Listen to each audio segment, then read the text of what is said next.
Good afternoon. My name is Wally McCall, and in association with the firm of Cohen Milstein, we represent Dick and Lydia Adams. First of all, we really appreciate you all coming here today. The purpose of this meeting is to announce that the Adams family has settled their civil lawsuit with the Palm Beach County Sheriff's Department and with Sergeant Michael Custer. The settlement is the largest one that's ever been made by the Palm Beach County Sheriff's Department, which we feel is an acknowledgement by both the sheriff and by Sergeant Custer that the shooting of Seth Adams was unjustified. The total amount of the settlement is $2,500,000. In light of the facts which came out both in our pre-suit investigation and throughout the trial, we are making a demand upon the State Attorney, David Ehrenberg, as well as the U.S. Attorney's Office, to reopen their criminal investigation into this shooting. The Adams family will cooperate fully, as will this law firm, in providing the State Attorney, the U.S. Attorney, the FBI, or any other law enforcement agency with open access to all of the evidence that we discovered in this case, including expert witness reports, sworn statements, trial testimony, and physical evidence that we obtained from the Sheriff's Department. In light of the pending criminal charges, we request that the Sheriff's Department preserve, keep, and protect all of the physical evidence that is currently in its possession, including the Glock pistol used by Sergeant Custer, the empty shell casings, the projectiles, the clothing, and Seth Adams' pickup truck. At this time, Dick Adams would like to address you all, and then at the end of his comments, we will certainly be happy to open up to any questions. Dick?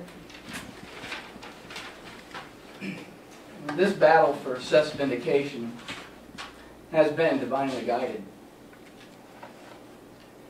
Our struggle has seemed insurmountable, and we have been tormented beyond measure. But this agreement by PBSO and Sergeant Custer is an acknowledgement that the shooting of Seth by Sergeant Custer was unjustified. It was totally unjustified. And with this acknowledgement, Seth has been vindicated. The investigation, in the words of Judge Hurley, who presided over the case, what was done here is shocking. We all have to acknowledge that. And though this closes the civil lawsuit, we are continuing to pursue justice. This was not a criminal trial, though it may have seemed like one. Our attorneys, with the help of our forensic experts, proved that with the evidence that Sergeant Custer lied and PBSO covered up his misconduct. We wanted to reveal the facts of the shooting and to tell Seth's side of the story. Now that we've done that, we are calling on Dave Ehrenberg, the State Attorney, and the Department of Justice to file criminal charges. This case has brought to light the inability of the Sheriff's Office to conduct an appropriate and thorough investigation as evidenced as issues of the missing or destruction of Custer's work cell phone. As Judge Hurley said, this investigation was shipshod and shoddy. It is a disgrace.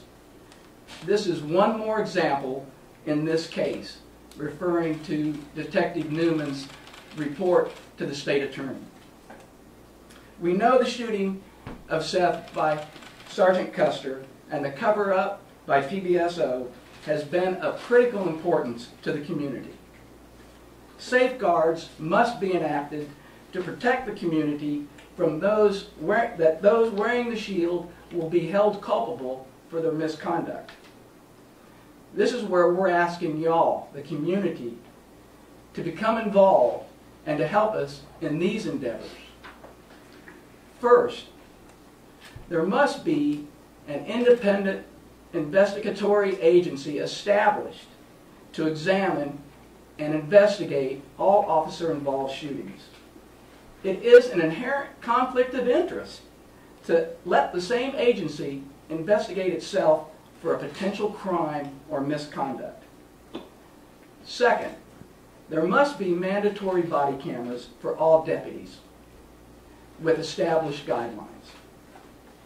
And although these are reasonable safeguards, we have no doubt that the Sheriff's Office and the union will contest them. Our family owes a huge debt of gratitude to our attorneys, Wallace McCall, Stefan LeConche, our paralegal, Tatum Whidden, Ted Leopold, and the whole legal team at the Cohen, Milstein, Sellers & Toll law firm. To the community, we want to thank each and every one who has given their support, who have offered encouragement, who have offered their supplications to the Lord. We are grateful to everyone who has helped in our efforts to have Seth's story told and to expose the custom and practice of PBSO in protecting their own. But our work is not finished. We covet your continued support as we go forward to implement the safeguards for the benefit of us all. Again, Judge Hurley stated during the trial, the community has a right to know that investigation is done properly. The rights of everyone are involved. Please join us in this effort. Any questions that anyone has? Yes, sir? Ma'am, can you help me understand your emotion right now? It's been 5 years on Tuesday since Seth died. Thank you. His birthday was April 19th. Mother's Day was yesterday.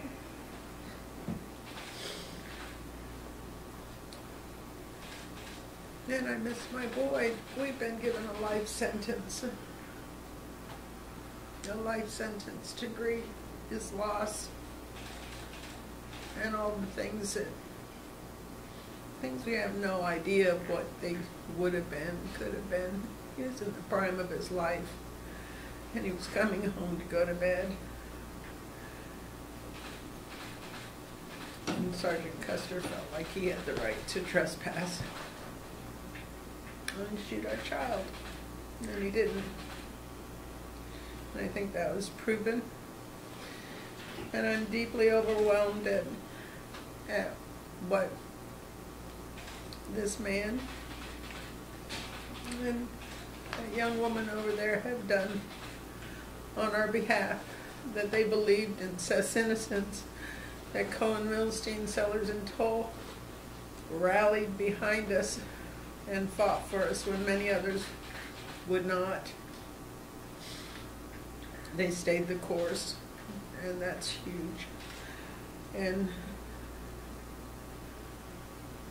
though this isn't the outcome that we had hoped for, I don't think that there would be any other benefit going back to trial. I think everything that could have come forth and more came forth through the trial, and this now we can,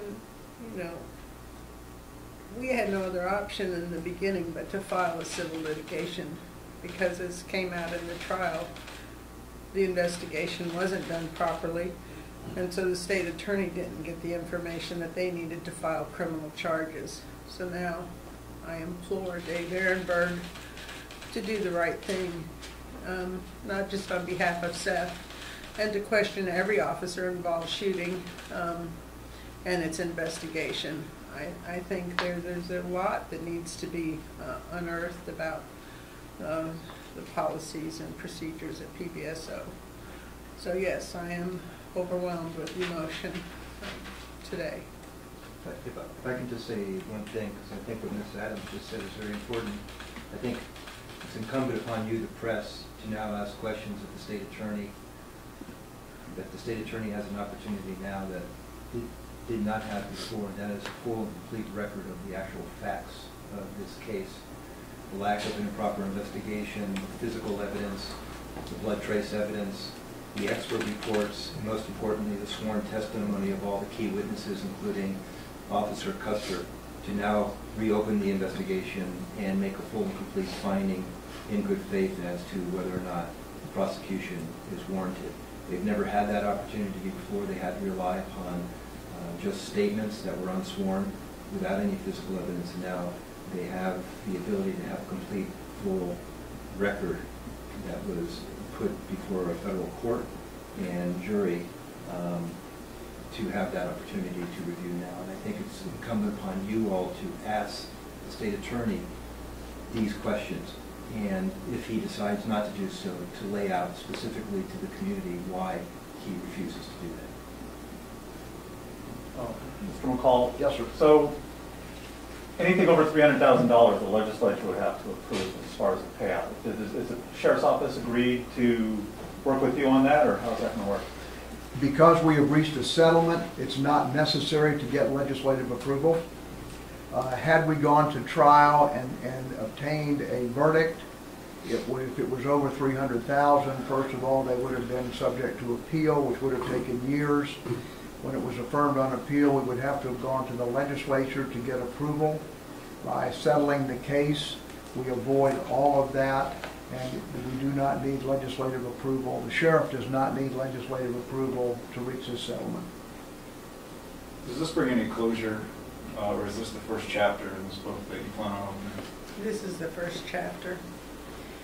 There is no, I'm glad that Seth was vindicated, and I think that through the discovery process and all of the evidence that we were able to show, despite a poor investigation, an inadequate investigation, that this is the first chapter, and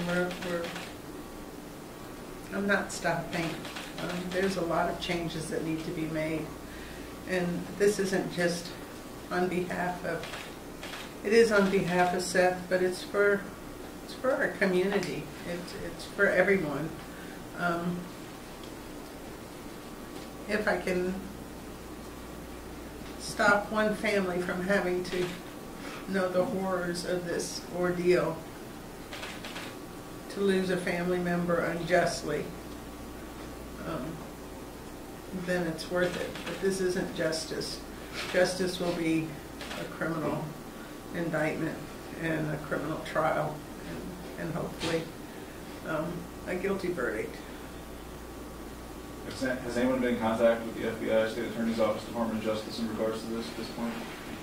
Early on in the case, there were some discussions, but again, the State Attorney's Office relied exclusively upon the investigation done by the Sheriff's Department, which was a whitewash and a cover-up. So we had to wait until this case was concluded. But again, we are telling the State Attorney, the U.S. Attorney, and the FBI that we will make everything that we discovered totally available. And I will personally be happy to meet with anyone and lay out the case for them. It was proven in court by the civil standard, but I can assure you that it was proven beyond a reasonable doubt, which would also meet the criminal standard. What do you think the charges should be? That's up to the State Attorney. It could be everything from some type of homicide. It could be destroying evidence. It could be interfering with an investigation. It could be cover-ups. That's the State Attorney's job. What we are asking for is for the State Attorney and the Department of Justice to do thorough, complete investigations. Just look at what we did. Look what we've done the work for them. The case is laid out. Just listen. Then they can decide what charges would be appropriate. Lydia and Richard, can you talk a little bit more about the Seth Adams Foundation, how you're going to continue to work through that? That's a work in progress. Really, we haven't wrapped our heads around that yet. It will be a foundation to assist families in a similar situation. It will be to hopefully change laws and put mandates in place, body cameras. I'd like to see law enforcement officers self-insured. That does multiple things. Number one, the taxpayers don't have to pay the awards or the settlements. And if you have an insurance company that is insuring an officer, and then they're going to investigate what transpired, and that's another layer of transparency and another fresh eye look on what happened. And after so many wrongdoings, they're not going to be insurable, and so that will weed out officers that do not have the moral fortitude to do what they should do, to be above the law, to be exemplary. And I know law enforcement is a difficult job. I understand that, and we're not anti-law enforcement, but we are anti-police misconduct. Are there any more details associated with the settlement? You talked about the payment. Are there any more conditions or requirements? No, the only conditions are, again, in order to help this work, the Adams agreed to 2 payments so that they fall in 2 different fiscal years. That's a benefit to the sheriff and to the taxpayers of Palm Beach County. So $1,250,000 will be paid immediately, and $1,250,000 will be paid December 1st, 2017, which is the next fiscal year for the Sheriff's Department. Those are the only conditions on the settlement. And the Sheriff's Office pays the full amount, not Sergeant Custer in any way? Unfortunately not. Apparently, according to the settlement agreement, the money will be forthcoming from the Sheriff's Department. Now, whether they are twisting Sergeant Custer's arm to make a contribution, I'd be surprised, but maybe. And Wally, you did stand by them through thick and thin. Just talk a little bit more about why you did that. Well, it's a question of doing what's right. And when a young man comes home at night on his own property and he's unarmed and he's shot and killed, something's not right. And thank goodness the Cohen-Milstein firm supported us in this. We hired absolutely world-class experts, forensic accident reconstructionists, blood spatter experts, forensic microscopists, whatever it took, DNA, and it was a question of finding out the truth and doing what was right by the Adams. And they are spectacular people that this should never have happened to. Do you think the sheriff's office or the sheriff just gets a free pass by just writing a check and hopefully just moving on at the expense of taxpayers for actions or the conduct of deputies here? Yes, I do. I will say that affirmatively. I think that it's disgraceful. And to add to that, the community should be disturbed. When you look at what transpired during the trial, you have a senior federal judge stating that the investigation was a disgrace. You have the Violent Crimes Department within PBSO, not just one. You had Newman, the investigator. You had Sergeant McAfee, over violent crimes. You had Wallace. They were all lined up saying they did the investigation like they do them all. They start off with the premise that The officer is The- not guilty. The officer, yeah, they just look at the evidence, but that's not true. You know, it was clear that they start off with the premise that the officer is in the right. And immediately on the report, it had Sergeant Custer, victim, Seth Adams, suspect. I mean, from the evidence wasn't even laid out yet, and the report, it was already on the report. So the community needs to be disturbed, because this isn't just a one-time fluke. They've stated this is the way they do them all. They do every investigation the same way. And How many officer-involved shootings have there been? I mean, go back to Lawrence Maurer's report back in 2015. There was 144 officer-involved shootings. And they've all been investigated the same way. And they've all been found. Not one Exonerated. was found unjustified except for 2, and he committed suicide. It's disturbing. The community should be outraged. Have you heard from the sheriff at all? No. No. We've dealt exclusively through the attorneys for the sheriff. What's your message to the sheriff today? He should clean up his act. And he shouldn't be forced to implement these safeguards. He should be leading the charge. You would think he would want to.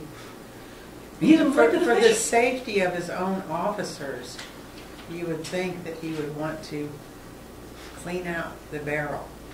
But when the investigators state on the stand, we would do it exactly the same, we would not change a thing. We didn't do a thing wrong. That's appalling. That is appalling. And my heart is broken for so many other families that, as we look at their situation, it mirrors our situation of an unjustified shooting of law enforcement. And, We've got the Dontrell Stevens, the Michael Cambardella, the Matthew Paulo, I mean, Aldo Alvarez. It goes on and on and on. What would you like to say to Sergeant Custer? That's a difficult one. I would like for him to come clean. And pray for him. And I work on forgiveness.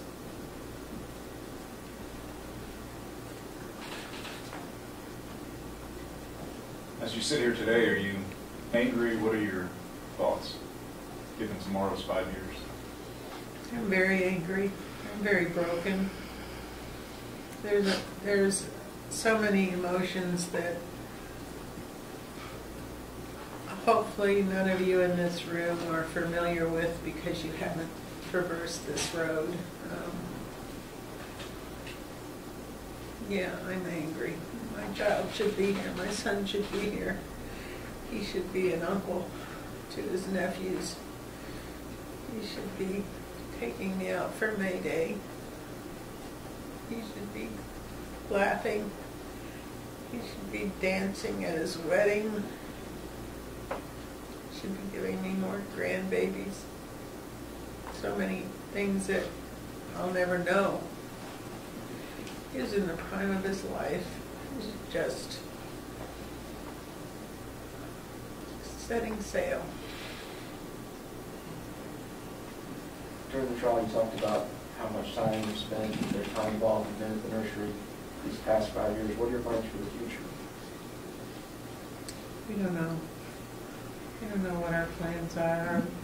Our main plan and our main focus and dedication will be criminal charges, and whether we have to petition, I don't know what that will entail. It depends on how cooperative Dave Ehrenberg is. We've submitted, our family submitted criminal complaints multiple times to Antonocci first, and then to Dave Ehrenberg. Cone Milstein submitted letters to him requesting him to reopen the case, and he has refused to do so, stating that it has to come from law enforcement, which is an untruth. His job is to evaluate and investigate a criminal complaint, and he has refused to do that. And so I hope he has a change of heart. I hope he sees the writing on the wall of what has been exposed through the trial. Do you believe Sheriff Rick Bradshaw is capable of leading the Palm Beach County Sheriff's Office, or should he think about something else? Well, I'd like to see him out of office. I think it's quite clear that he's in bed with the union, and it's going to be very difficult for him to reverse the current direction. I think the union is a huge problem with our state of affairs. And I think somebody needs to follow the money. I have a lot of feelings, and I don't know that this press conference is where I should regurgitate them all, but there's a big problem here, and hopefully the citizenry will wake up and demand some changes. Demand them. We're entitled to them. We're entitled. It's their job. They need to do their job well and honorably. Okay, thank you all very much. We appreciate your time.